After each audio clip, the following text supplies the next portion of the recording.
국민의힘 지도부 선출이 마무리되면서 여야는 본격적으로 전국 주도권 경쟁에 나섰습니다. 여당 신임 지도부가 친윤계로 구성된 가운데 당직 인선에 비윤계가 어느 정도 포함될 수 있을지에도 관심이 쏠립니다.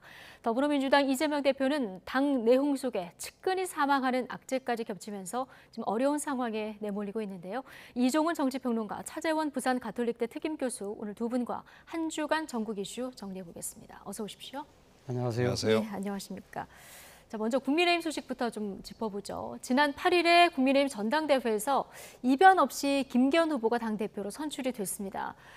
자, 결선 없이 과반 이상 득표를 해서 이제 1차에서 당선이 된 건데요. 여기에다가 최고위원들까지 친윤계가 싹쓸이를 한 이런 상황입니다. 네. 자, 전당대회 이 결과를 어떻게 지켜보셨습니까? 뭐 어느 정도 예상이 되긴 했었죠. 그러니까 하지만 이제 결선 투표는 그래도 거치지 않겠는가라고 많은 분들이 이제 관측을 했고 저도 그렇게 봤는데 결선 투표 없이 그냥 그 1차 투표에서 확정이 됐죠. 그리고 최고위원급에서는 사실은 일찍이 이 친윤 일색이 될 거다라는 관측이 좀 많았습니다. 뭐 그동안에 이제 여론조사 지지율 결과를 보더라도 그렇고 아무래도 그 비윤계 인사들의 어떤 그 전국적인 인지도, 지명도 이런 게 좀 떨어지다 보니 조금 역부족이 아닌가 하는 지적이 있었고 실제로 결과도 그렇게 좀 나온 그런 그 상황이 아닌가 싶고요. 네. 그런데 너무 이 친윤 일색이어서 이런 순혈주의가 가져올 이제 그런 부분들에 대해서 향후에 약간 이제 우려가 되는 지점도 없잖아 있죠. 네. 최고위원 중에서는 비윤계가 한 명 정도는 당선되지 않을까 싶었는데 최고위원도 한 명도 당선이 되지 않았어요. 어떻게 보셨습니까? 예, 방금 뭐 이종훈 평론가 말씀하신 것처럼 그 친윤계 후보들이 아무래도 대중적 지명도가 있는 분들이 또 주고 그것보다도 더 중요한 문제는 결국 그런 것 같아요. 당심이 일종의 안정을 선택한 것이 아닌가 하는 생각이 듭니다. 지금 뭐 이 상시 비윤계 후보들 중에서 개혁의 가치를 높이 이야기를 했습니다만 아마 지금 당원들의 생각에서는 아마 윤석열 정부가 출범하고 난 뒤에 당정 관계가 끌어온 상태에서 상당히 국정을 끌고 가는데 대통령이 상당히 국정 장악력에 상당히 문제가 있다고 판단을 한 것 같고 이러한 부분들을 조금 우리가 밀어서라도 지지를 해주자 그런 생각이 아마 강하게 작용한 것 같고요. 또 그거와 함께 제 생각에도 우리 대한민국 정치에서 대통령 힘이 역시 세다는 것이 또 분명히 드러났다. 우리 그 이번 그 국민의힘 전당대회에서 숱한 논란들이 있지 않습니까? 그 중에서 가장 큰 논란이 결국 용산의 이 노골적인 개입이라는 부분이었는데 사실 이 전당대회 시작되기 전에 전대룰을 당신 100%로 만들어서 사실상 유승민 전 의원의 출마를 저지시키고 그리고 또 그 틈을 타서 급부상한 나경원 전 의원을 결국은 이 지금 연판장까지 동원을 해서 주저앉히고 또 나아가서는 또 이 비윤계표가 쏠리는 또 안철수 의원에 대해서는 또 뭐 이 국정 운영의 적이라는 그런 이야기까지 하면서 사실은 이 대통령의 윤심 자체가 보이지 않는 손이 아니라 노골적인 개입을 한 부분들도 저는 아마 이 친윤 일색의 지도부가 만들어지는데 상당한 기여를 한 것이 아닐까. 그렇다고 한다면 향후 당정 관계는 상당히 일치감 있게 가겠습니다만 문제는 여당이 윤심만 살피다가 정작 중요한 민심은 놓치지 않을까라는 우려를 금할 수 없다는 겁니다. 어쨌든 이번에 당원들은 대통령에 좀 힘을 실어줘 보자 이런 선택을 했다는 말씀이신데요. 최우선 과제는 일단 당의 화합이 아닐까 싶은데 과반을 넘게 했지만 당내에서 김 대표를 지지하지 않은 표를 하면 한 47% 정도 되거든요. 총선도 생각을 해야 되고 이들을 끌어안아야 될 텐데 그런데 선거 과정에서 또 갈등의 골이 또 깊은 상황이어서 이게 좀 쉽지는 않아 보여요. 네, 그렇습니다. 그래서 김기현 이 신임 당대표 같은 경우에는 연포탕 굉장히 강조하고 있지 않습니까? 뭐 연대, 이제 그 포용 그리고 이제 협치. 그 탕평 이렇게 좀 강조를 하고 있기도 한데 그런데 사실은 연포탕을 생각을 했다면 이번에 윤석열 대통령이나 윤핵관이 이 전당대회 경선에 이렇게까지 개입을 과연 했겠는가 하는 거예요. 그래서 애초부터 연포탕에 대한 생각은 없지 않았나. 김기현 당대표는 뭐 향후에도 연포탕을 얘기는 할 겁니다. 그런데 과연 그걸 이뤄낼 만한 그런 힘이 있으며 관철시켜 나갈 그런 의지가 과연 있을까 좀 의문이고 아마 제가 보건대는 연포탕은 이제 끝난 것 같고요. 향후에는 뭐 당직을 다 포함해서 친윤 일색으로 지금 이제 흘러갈 가능성이 굉장히 높아진 상태다. 그리고 바로 그런 예. 그림을 만들어내기 위해서 윤 대통령과 윤핵관들이 그렇게 무리수를 둔 거다. 이렇게 이제 봐야 될 것 같습니다. 예. 당장 신임 최고위원들 이준석계에 대한 불편한 감정을 숨기지 않았는데요. 이 얘기 잠시 듣고 오시겠습니다. 이준석 전 대표와 그를 따르는 분들의 정치는 이제 청산되어야 할 과거의 일로 되었다고 저는 판단하고 있습니다. 너무 좀 과할 정도로 현 정부에 대한 비판에 넘어선 비난, 이런 메시지들이 이준석 전 대표와 함께 어우러져서 나타났기 때문에 전당대 기간 내내 예. 내부 총질만 했잖아요. 어떻게 보면은 엄석대는 이준석 전 대표였거든요. 그분들 한 분 한 분을 보면 또 좋은 정치인이 될 자질을 가진 분들도 있다고 생각을 합니다. 예. 다만 다만 이준석이라는 정치인과 결탁해서 선거를 끝까지 치른 게 전략적 패착이었다고 보여지고요. 자, 이게 전당대회 이튿날 신임 최고위원들의 발언들입니다. 자, 이 가운데서는 이번 선거는 이준석 정치의 완전한 청산이다. 이런 내용도 들어있는데 네. 동의하십니까? 글쎄요. 이거는 아무래도 지금 새 신임 지도부의 좀 이렇게 희망적 사고의 연장선상에서 나온 발언이 아닐까 하는 생각이 들어요. 예. 사실은 뭐 이준석 전 전 대표의 이번 선거 개입 자체에 대해서 상당한 논란이 있었습니다만 그럼에도 불구하고 좀 긍정적으로 평가할 부분도 저는 분명히 있다는 생각이 듭니다.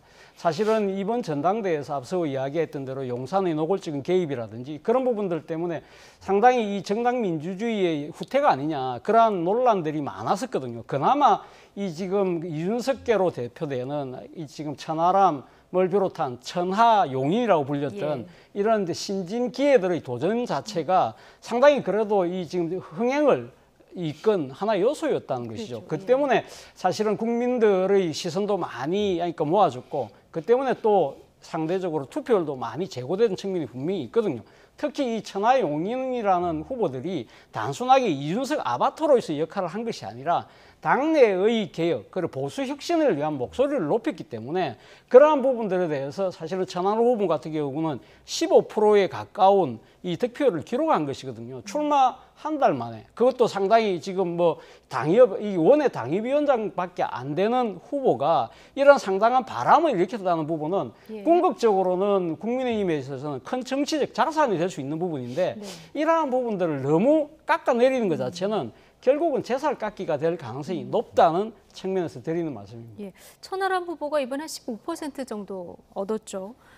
이 또한 굉장히 소중한 자산으로 좀 갖고 나가야 된다 이런 말씀이신데요. 어떻게 보십니까? 네, 그렇습니다. 그래서 사실은 뭐 이번에 15%밖에 득표를 못했다 그래서 그러면 이제 그 이준석 전 대표와 그리고 이준석 계로 얘기되는 사람들의 존재 가치가 그럼 없느냐 하는 거예요.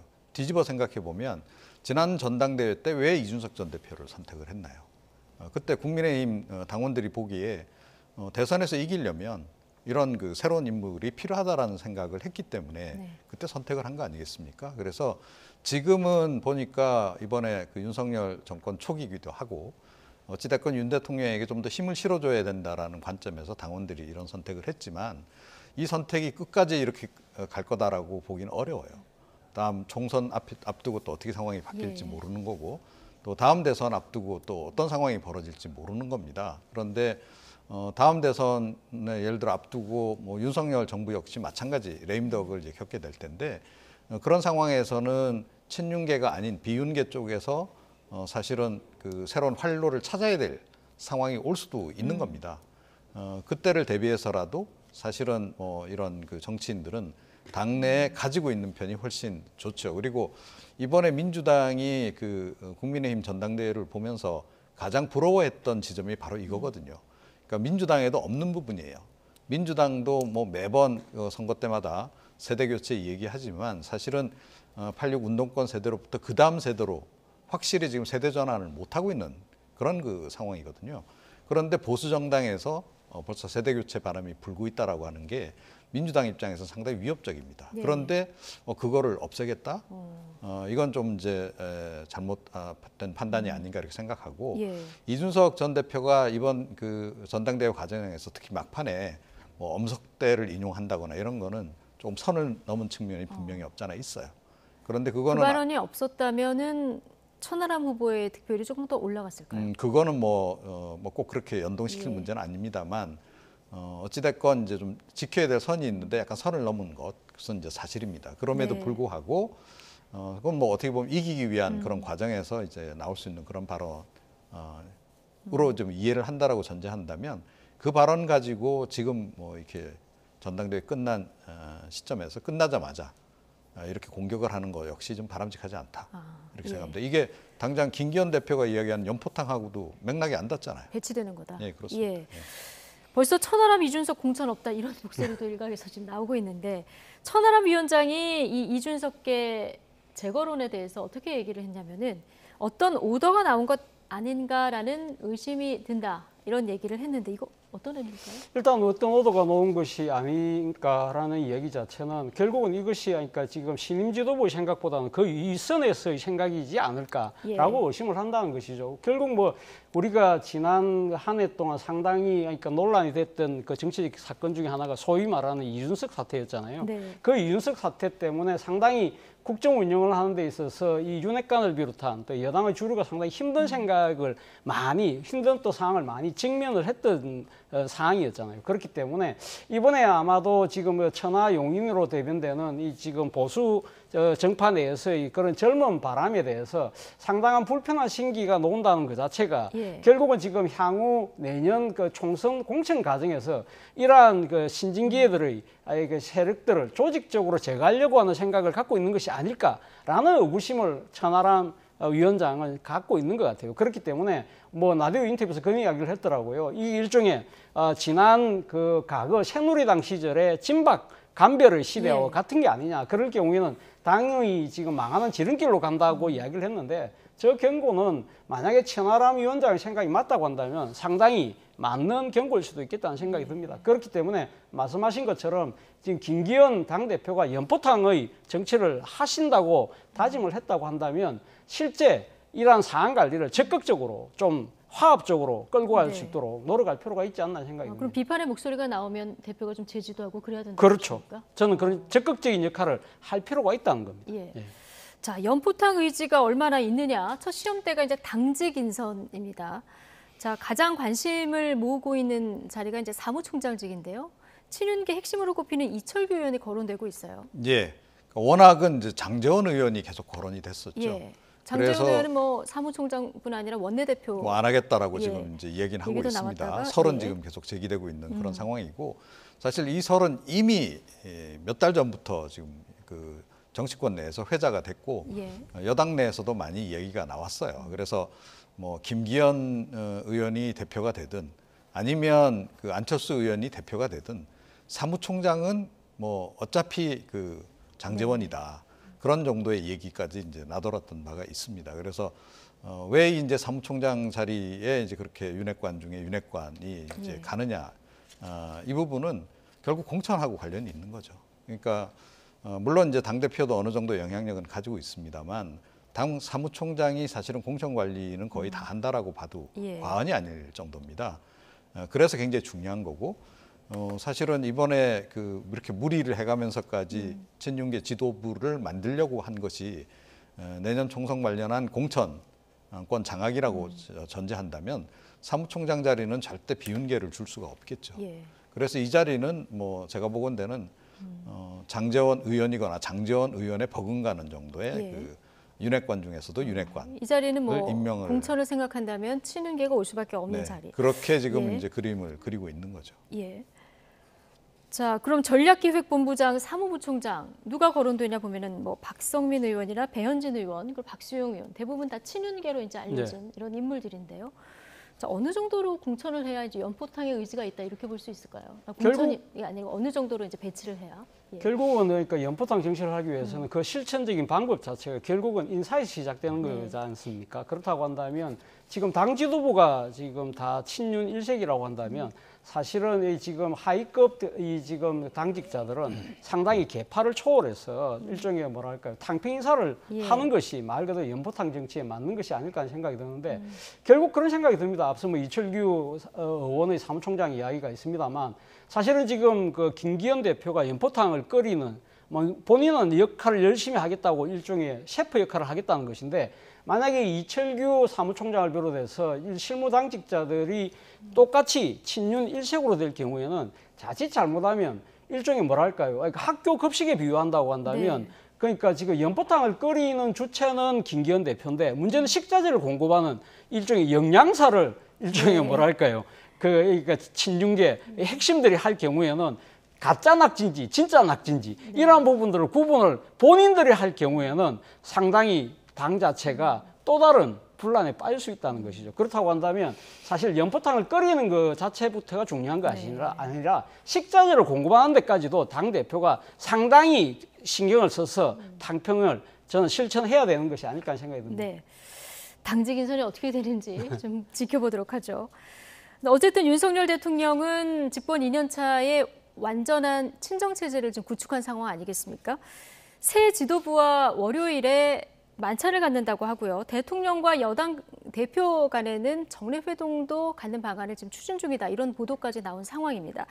이게 뭐 호흡을 잘 맞춰서 대통령 정책을 굉장히 적극적으로 잘 뒷받침할 수도 있지만 너무 수직적 관계가 되는 거 아니냐 이런 우려도 또 한편에서 나오거든요. 예, 그렇습니다. 근데 뭐 거의 그 방향으로 지금 가고 있는 것 같아요. 그러니까 윤석열 대통령이 사실은 지난해 그 후반기부터는 당에 대해서 굉장히 적극적으로 많이 개입을 했기 때문에 이미 그때부터 거의 이제 친정 체제를 구축한 거나 다름이 없습니다. 그런데 이번에는 그야말로 명실상부하게 비대위가 아니고 아주 정식 이제 당의 지도부를 다 윤석열 대통령의 측근들로 꾸리는 이제 그런 이제 상황이 이제 된 거고요.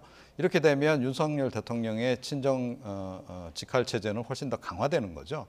그래서 문재인 정권 시절에도 사실은 워낙 이제 당청 관계에서 원팀을 많이 강조하면서 당이 그 청와대 뭐 여의도 출장소 역할만 하고 있다 그런 지적이 꽤 많이 있었던 거고 실제로 뭐 문재인 정권 내내 그 여당이 문재인 정부의 그 핵심적인 정책 방향에 대해서 특히 잘못 가고 있는 부동산 정책이라든가 이런 부분에 대해서 제때 시정을 좀 시도하는 그런 작업들이 좀 없었기 때문에 결국은 이제 문재인 정권의 실패로 귀결이 됐다 이런 이제 분석도 많이 지금 나오고 있는데요.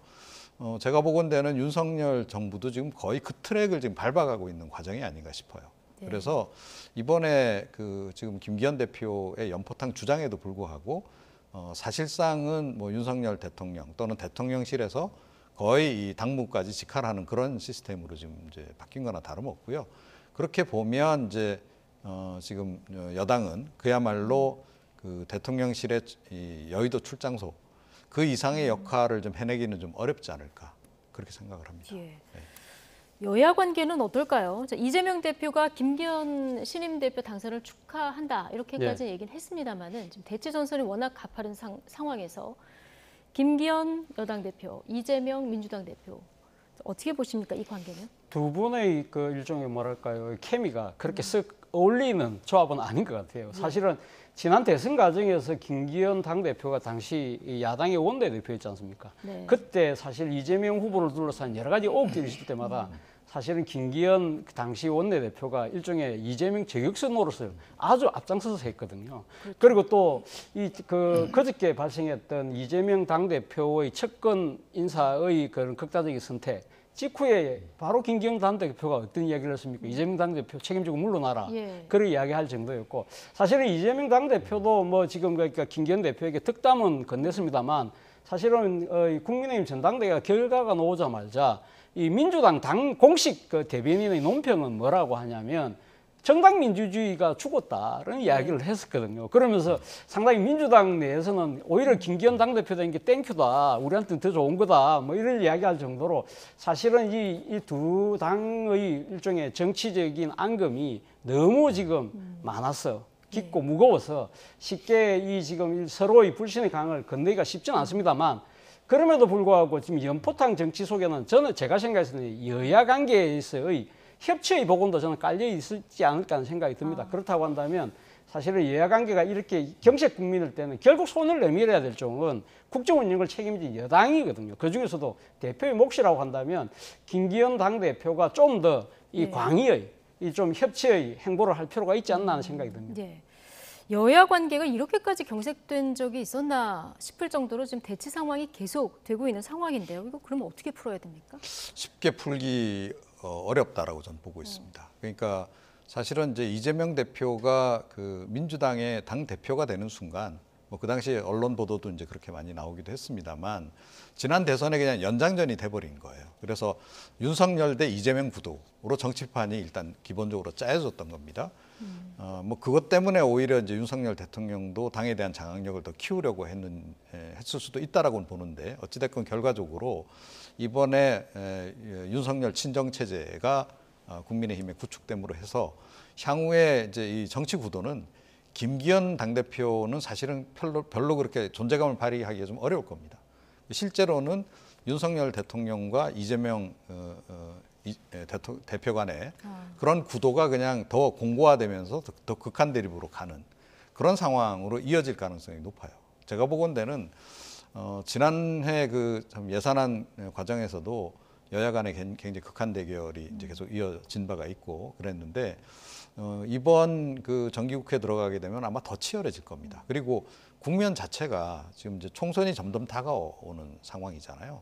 그러면 안 싸울 일도 싸우게 되는 게 이제 정당의 생리인데다가 지금 어찌됐건 이재명 대표 여러 가지 사법 리스크가 관련된 그런 사안들도 걸려 있고 또 윤석열 대통령도 문재인 대통령하고도 상당히 달라요. 그래서 그 말이라도 립 서비스라도 협치를 이야기할 만한데 절대 협치 얘기를 안 하거든요. 그리고 당에 대한 장악력을 높여서 어찌됐건 당이 전면에 나서서 민주당을 압박하도록 이렇게 지금 이제 만들어가고 있기 때문에 향후에는 정말로 이 싸울 일만 점점 늘어날 그런 그 상황이 아닌가. 그리고 실제로도 지금 이미 싸울 거리들이 지금 많이 생겼잖아요. 최근에만 하더라도 노란봉투법 있죠. 주 52시간제 있죠. 또 이번에 또 그 한일 정상회담 관련해서 어찌됐건 강제징용 관련한 이슈도 터져 있죠. 그래서 아마 굉장히 극한 대립 과정으로 지금 돌입을 하지 않을까 이렇게 생각을 합니다. 네. 지금 뭐 여러 이유 때문에 국회가 잘 돌아가지는 않고 있습니다만 이재명 대표 사법 리스크도 그 중에 하나가 아닌가 싶습니다. 지금부터 민주당 얘기를 좀 해볼 텐데 이재명 대표 경기지사 시절 초대 비서실장인 전모 씨의 장례 절차가 좀 마무리됐습니다. 이 대표 성남시장 시절부터 보좌를 했고 그리고 경기도 갈 때 또 따라가서 보좌를 했던 정말 최측근 인물인데 최근에 언론에 이름이 많이 오르내리면서 좀 스트레스를 많이 받았다 이렇게 전해지고 있어요. 그렇습니다. 그러니까 지금 이 전모 씨가 극단적인 선택을 했는데요. 사실은 뭐 이 부분에 대해서 이재명 당대표도 상당한 지금 뭐랄까요 유감과 함께 또 좀 분노 표출을 한 것 같아요. 그러니까 사실은 이재명 당대표를 둘러싼 이 주변에 계신 분들 네 분이 상당히 안타까운 이 상황에 처했습니다만 그 반응을 보였을 때는 사실 이번 전모 씨의 이 상황에 가장 큰 분노와 상당한 슬픔을 표한 것이 아닐까 하는 생각이 듭니다. 말씀하신 것처럼 이재명 대표와 이 전모 씨의 관계는 사실은 그 이전에 그러니까 이재명 당대표가 성남시장 되기 전에는 아무런 그 사적 관계가 아니었고 사실은 이 전모 씨가 이 직업 공무원 출신인데 아마 이 지금 성남시장으로 아마 이 취임하고 난 뒤에 그때 직업 공무원들 중에서 가장 성실하고 능력 있고 청렴하다고 해서 발탁을 했던 것 같고 또 이 그 당시 시장의 기대에 상당히 부응해서 열심히 일을 했기 때문에 그러한 부분들을 평가해서 이제 상당히 조금 뭐랄까요 그러니까 인사적으로도 상당히 그 대우를 많이 하고 그리고 실제 또 이 경기지사가 됐을 때도 함께 이 지금 가서 이 경기지사의 초대 비실장을 할 정도였다고 하니까 상당히 아마 이 지금 이재명 대표 입장에서는 상실감 자체가 어느 때보다도 크지 않을까 하는 생각이 듭니다. 그럼에도 불구하고 이번에 이재명 대표가 보인 반응 중에서 저는 조금 부적절한 부분이 사실은 이 그 사항 자체가 초래된 부분에 대해서 검찰의 무도한 수사 압박 이런 부분들을 질타하면서 했던 이야기 중에 하나가 이게 이재명 때문이냐는 이야기를 한 부분에 대해서는 저는 좀 더 단어를 사용하는데 좀 더 신중을 기할 필요가 있지 않았을까 하는 생각이 듭니다. 수사를 당하는 것이 제 잘못이냐. 자, 이 부분은 좀 부적절했다. 자, 민주당 내에서도 이런 좀 비판이 나오는 것 같은데요. 특히 전모 씨가 성남FC 후원금 관련해서 검찰 조사도 한 차례 받았더라고요. 그리고 이재명 대표 영장 청구서에 보면은 공범으로 또 적시되어 있는 상황이어서 심적 압박감이 좀 컸을 것 같긴 해요. 네, 그러니까 뭐 성남 FC와 관련한 부분에서는 가장 많이 개입이 돼 있는 네. 걸로 일단은 그렇게 지금 확인이 돼 있는 상태입니다. 수사 결과. 예.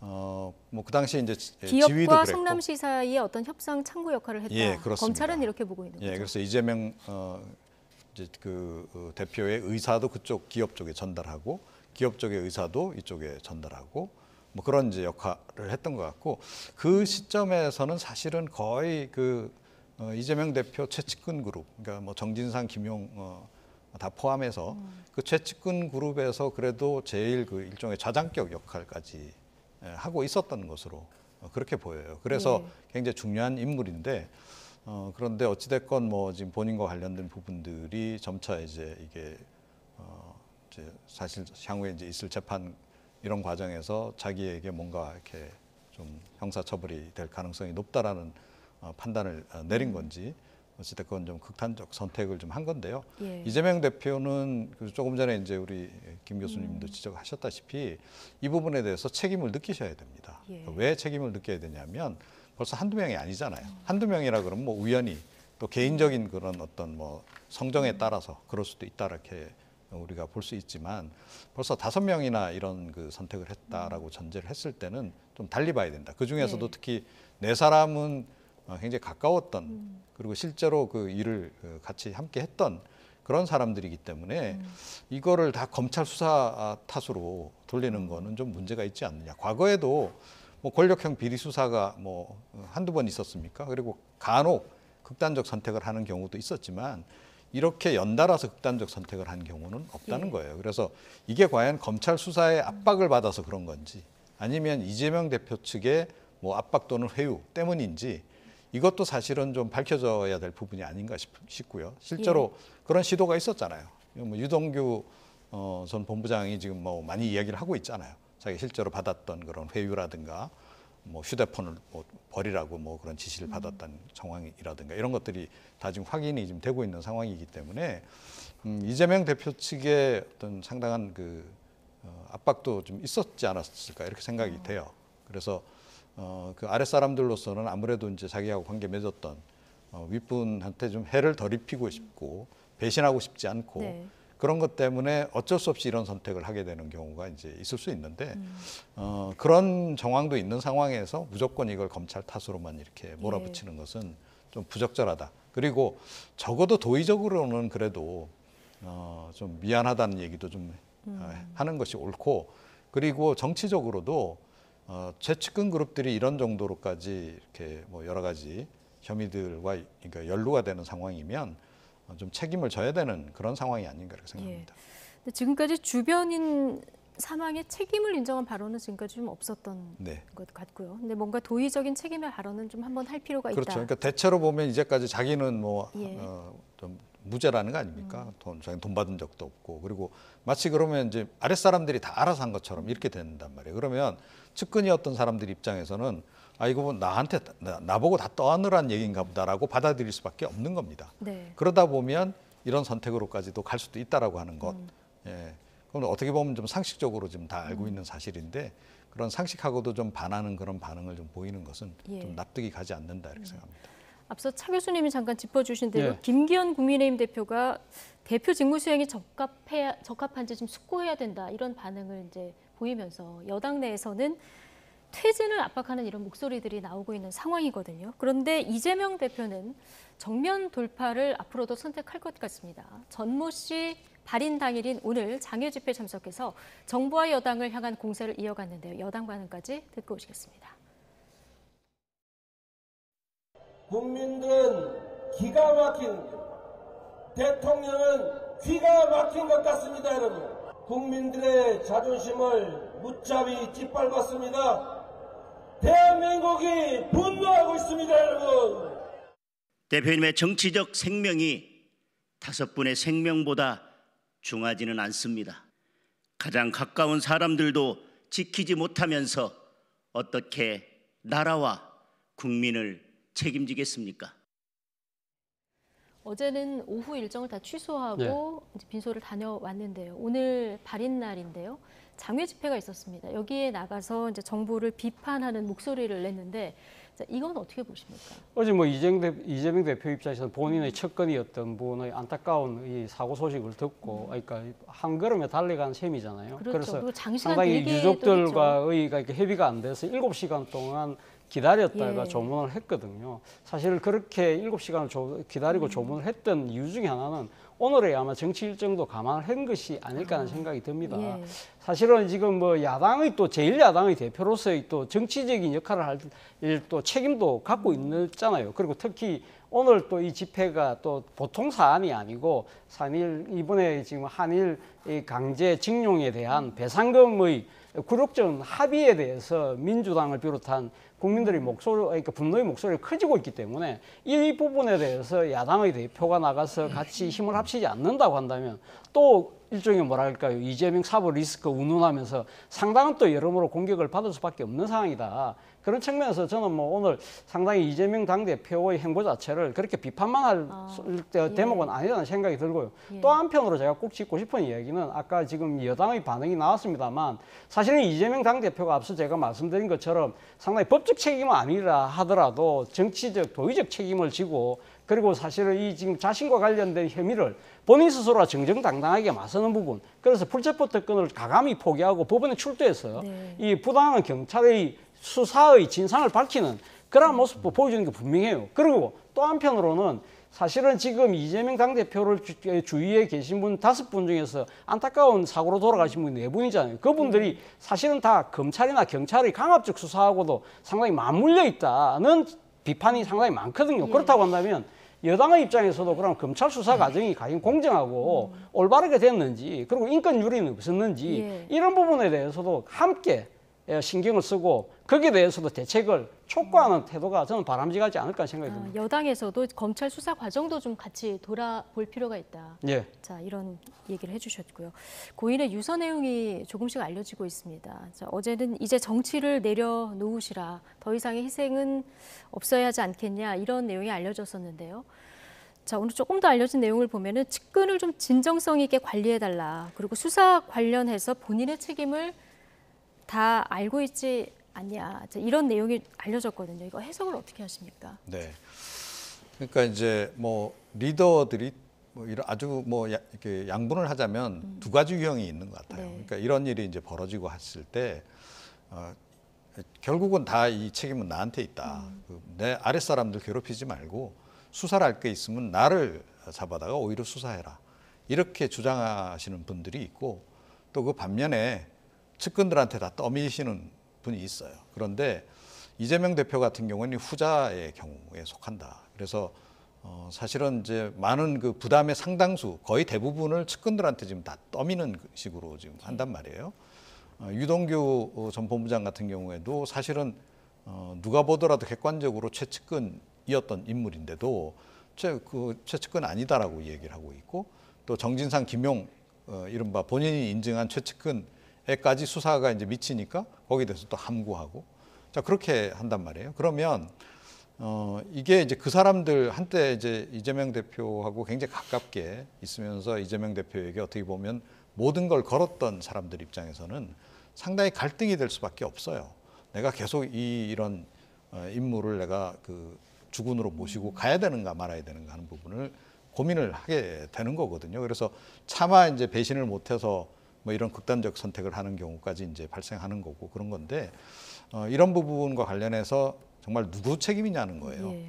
근본적으로 그런 부분을 뭐 검찰 책임으로까지 다 이렇게 모는 거, 저는 굉장히 부적절하다라고 생각하고, 그리고 그 극단적 선택하신 분 최측근 그룹에서 4분이 있었는데 두 분 같은 경우에는 문재인 정권 때 수사가 진행이 됐던 과정에서 있었던 일이란 말이죠. 그래서 이걸 윤석열 정부의 검찰의 문제로 이렇게 몰아붙이는 것, 이것도 좀 부적절한 측면이 좀 있습니다. 그래서 글쎄 본인이 좀 고민을 좀 해보셔야 될 그 문제라고 보는데, 저라면 이렇게까지 이렇게 뭐 주변 측근들이 희생이 되는 상황이 온다라 그러면 정치를 계속할지 말지 여부도 한 번쯤은 고민을 해봐야 된다. 이 조언이 비단 예. 아니더라도 그렇게 생각을 합니다. 거취까지 고민을 한번 해봐야 된다. 이종훈 평론가는 그렇게 보셨는데요. 어쨌든 체포동의안도 지난번에 좀 가까스로 부결이 네. 된 데다가 이번에 이제 전모 씨 사건까지 생기면서 여러모로 이재명 대표 굉장히 곤란한 상황인데요.